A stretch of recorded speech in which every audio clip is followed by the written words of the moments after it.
آخری خطبہ۔ حضور پاک صلی اللہ علیہ وآلہ وسلم نے آخری خطبے میں فرمایا کہ اے لوگو، اے مسلمانوں،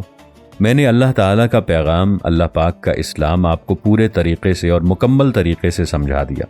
اس کے بعد سوال یہ پیدا ہوتا ہے کہ اس خطبے کی تفسیر اور ترجمہ کیا ہوگا؟ مختلف علماء نے اپنے ترجمے لکھے ہیں۔ میں کیا سوچتا ہوں اس بارے میں میرا حق ہے کہ میں لکھوں،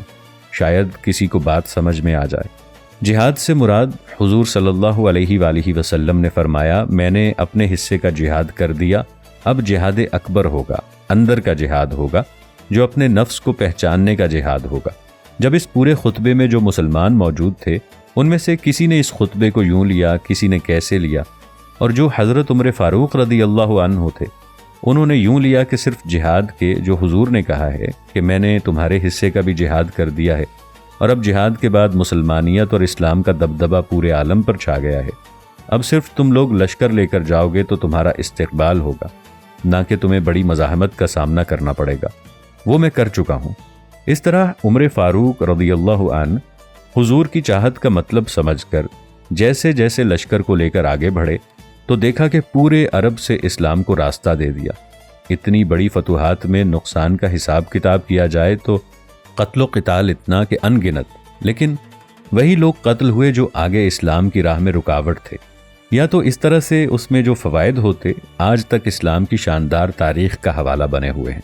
شہنشاہیت نے انسانیت کو تنگ کر رکھا تھا اور انسان صرف غلامی اور غربت میں پیدا ہوتا تھا،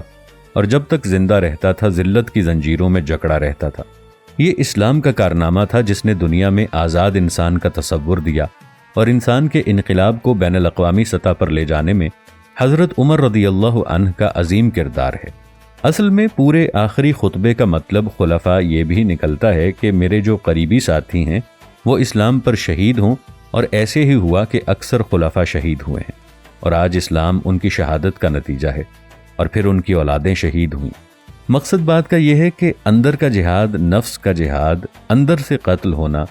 صرف اپنے اندر سے شہید ہوں، یعنی مرنے سے پہلے اپنے اخلاق بلند کریں، کیونکہ سچ سننا اور سچ کہنا، حلال کھانا، حرام سے بچنا، یہ ساری تقوی ہے، اور یہی جہاد کا دوسرا نام بھی ہے۔ حضرت علی کرم اللہ وجہ، جیسے حضرت عمر رضی اللہ عنہ نے جہاد کا مطلب سمجھ کر عمل کیا، حضرت مولا علی علیہ السلام نے بھی ایسے ہی جہاد کو سمجھا، لیکن اپنے آپ اور اپنی آل کو شہادت کا درجہ دلوں سے انسانیت میں بھر دیا۔ پورے عرب میں ایسا نام چھا گیا۔ عرب لوگ سخت مزاج تھے، جو علاقہ پتھریلا تھا وہ اپنے علاقے کی طرح خشک اور تپتی ریت کی طرح طبیعت اور مزاج میں بھی خشک تھے اور سخت تھے، اور ایسے ہی باہر کے ویرانے کی طرح ان کے اندر بھی ویرانے تھے۔ حضرت مولا علی علیہ السلام کے آخری خطبے کا مطلب ہے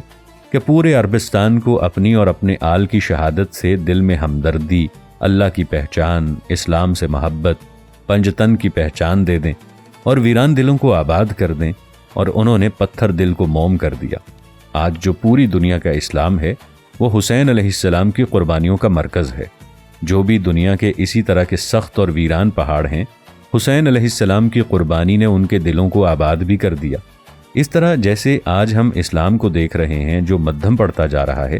اس کو بھی اس اندرونی جہاد کی ضرورت ہے، اور اپنے نفس سے طریقے سے جنگ لڑنے کی ضرورت ہے۔ عاشق سے پہلے پوچھ لے وہ تو جل جائے گا، پھر نہ پچھتانا اجالے سے، عشق کے دھوئیں سے اندھیرا ہو جائے گا۔ آخری خطبہ۔ اللہ پاک نے حضور پاک صلی اللہ علیہ وآلہ وسلم کو کئی عہدے اور اسلام اور دنیا کی کئی ذمہ داریاں سونپیں، اور کئی فیض آسمانی عطا کیے، اور پوری کائنات کے نظارے دیے اور ان کی ذمہ داری بھی سونپی۔ نبوت، رسالت، پیغمبری، وحی نازل ہونا، ظاہر، معراج، نور، ولایت، امامت، سپہ سالاری، خلافت، امین، صادق، تبلیغ، صابرین،